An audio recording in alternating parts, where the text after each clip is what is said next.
Ce qui se passe, c'est que on a un premier client qui vient nous rencontrer, qui veut en effet qu'on l'accompagne dans la partie études.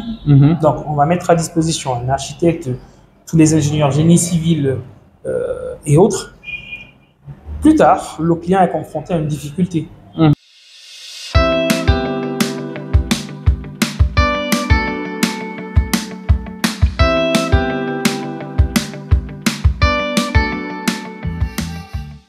Bonjour Monsieur Dango. Bonjour.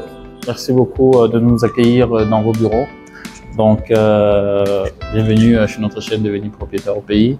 Donc, sur cette chaîne, parlons d'immobilier, de business, de gestion de finances, tout ce qui peut nous aider à grandir et à entreprendre en Afrique et en Europe. Donc, pour nos invités, je souhaiterais que tu te présentes pour ceux qui ne te connaissent pas encore. D'accord. Je suis Kevin Dango, je suis le CEO de Moavis Construction et promoteur d'un centre de formation, l'Institut des métiers de la construction.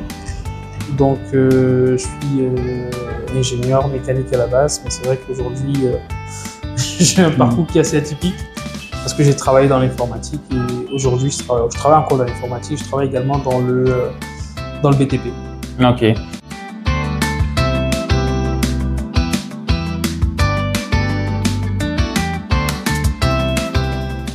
Comme quoi, il y a la capacité à shifter dans différents corps de métier. Est-ce que tu peux un peu nous retracer un peu ton parcours professionnel jusqu'à la création de Moavis? Déjà, Moavis, ça fait combien d'années que vous êtes sur le terrain? Alors, Moavis France, ça fait 4 ans et Moavis Cameroun, ça fait 1 an et plus. Ah, ok, super. Donc, et retracer mon parcours professionnel. Alors disons que, comme j'ai dit précédemment, je suis ingénieur mécanique à la base et j'ai jamais travaillé pour une entreprise. Directement après mes études, j'ai un peu trimé parce que j'ai terminé mes études au moment où il y avait le Covid. Ok. Ce qui fait que 2021. Non, 2019, c'était un truc comme ça. Non, j'étais né bien avant le Covid, mais vu que je voulais être à mon compte. J'étais indécis véritablement sur comment je me positionnais. Au départ, je pensais faire en effet de la prestation dans la conception mécanique.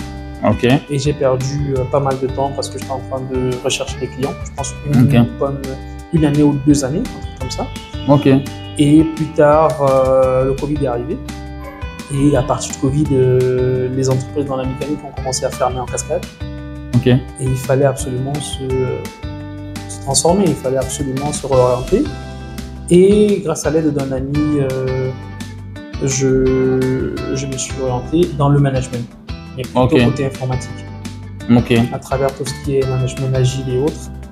Et j'ai créé en effet, à la base, j'ai créé une auto-entreprise, j'étais freelance. Et derrière, je faisais des prestations pour des clients.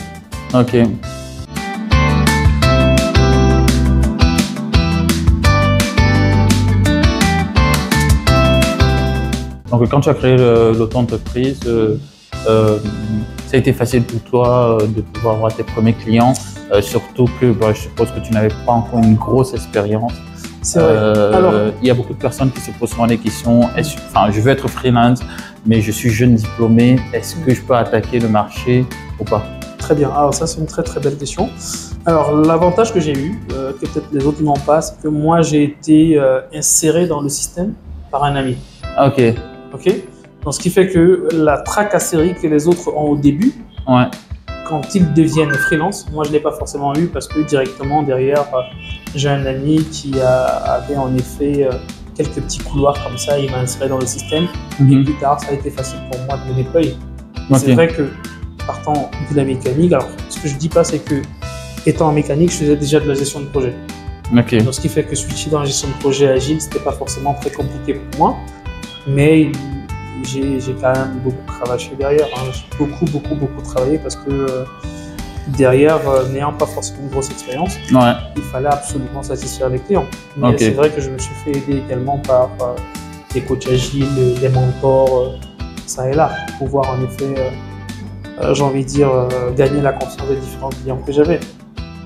Et plus tard, mon ami et moi, on a vu en effet, lui était également freelance, on a vu également que nos 2 missions de freelance nous permettaient non seulement de vivre assez aisément, mais derrière, il y avait également d'autres parts de marché qui pouvaient être prises. C'est la raison pour laquelle on s'est associé, on a créé ensemble Easy Training, qui est une société qui fait dans la formation, dans l'agilité et dans le DevOps. L'expertise première, c'est véritablement le DevOps.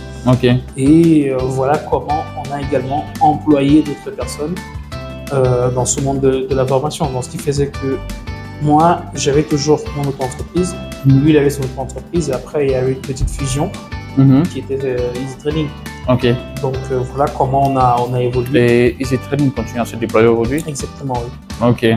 Et exactement où? Alors, en France et en Afrique.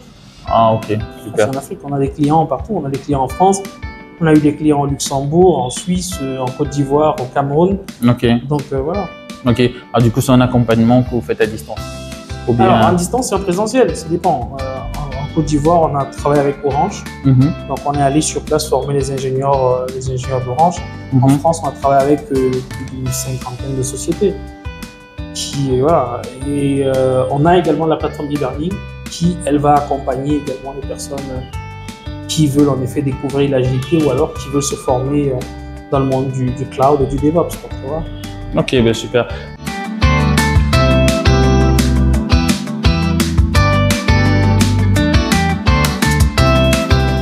Donc, du coup, quand je vois ça, je vois mécanique, informatique et immobilier maintenant. Donc, bâtiment BTP. Donc, j'aimerais bien un peu que tu puisses un peu nous expliquer comment tu gères la transition. Alors, disons que oui, avec mon ami, comme je dis précédemment, on a baigné un tout petit peu dans la formation, dans l'informatique et tout. Mais à côté, je faisais également du consulting. Et plus tard, j'ai créé une SASU, Moavis, qui elle était spécialisée dans le consulting. Et je faisais également le placement de personnes.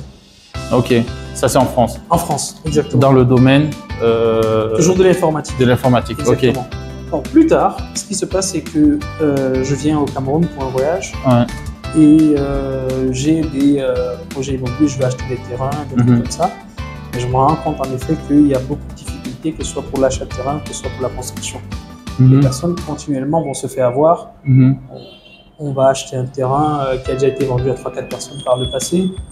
Et avec l'esprit d'entrepreneur, je me suis dit, il y a de quoi faire. À la base, quand je crée Moavis Construction, ce n'est pas une société de BTP, c'est plutôt une société de conseil. Et de suivi de chantier. Donc l'idée, ce n'était pas forcément de construire, mais l'idée, c'était véritablement de conseiller les personnes, les accompagner, et ensuite faire le suivi des travaux. Ça marche. Ce qui se passe, c'est que on a un premier client qui vient nous rencontrer, qui veut en effet qu'on l'accompagne dans la partie études. Donc, on va mettre à disposition un architecte, tous les ingénieurs génie civil et autres. Plus tard, le client est confronté à une difficulté. C'est que le devis qui lui a été fourni à la fin des études est exorbitant. Et lui, il va abandonner le projet et moi, je lui dis non. Si tu me confies le projet, je suis sûr que je pourrai en effet relever le challenge. Et lui me dit, écoute, toi tu es une société de suivi, comment tu vas faire pour construire? C'est facile, il faut recruter. Tu me confies le projet, je vais recruter, je mets en place l'équipe et puis on va construire. C'est là que part véritablement la construction. Super. Et donc du coup, tu as commencé comme ça, tu as embauché je suppose, des prestataires peut-être? Alors non, pas des prestataires, des personnes en CDI chez moi. Ah, directement? Directement. Super. Parce que le client, il avait signé, il nous a fait confiance, il a signé et puis on est parti. Et aujourd'hui, Moavis, c'est combien de collaborateurs? Alors, Moavis Construction, c'est plus de 60 collaborateurs. Aujourd'hui,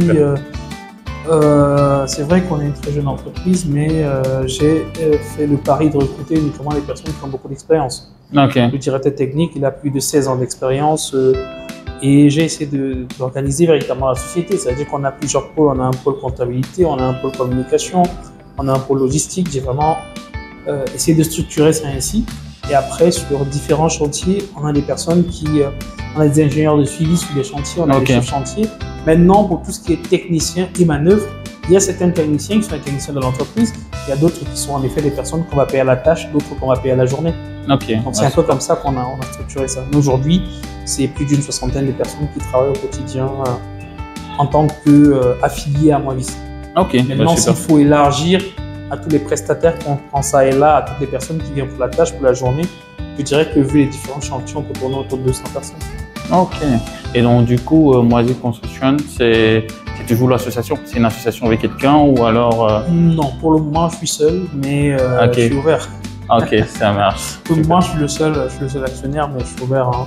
S'il y a des gens qui veulent venir, on voit ce qu'il y a à faire, on avance. Ok, super.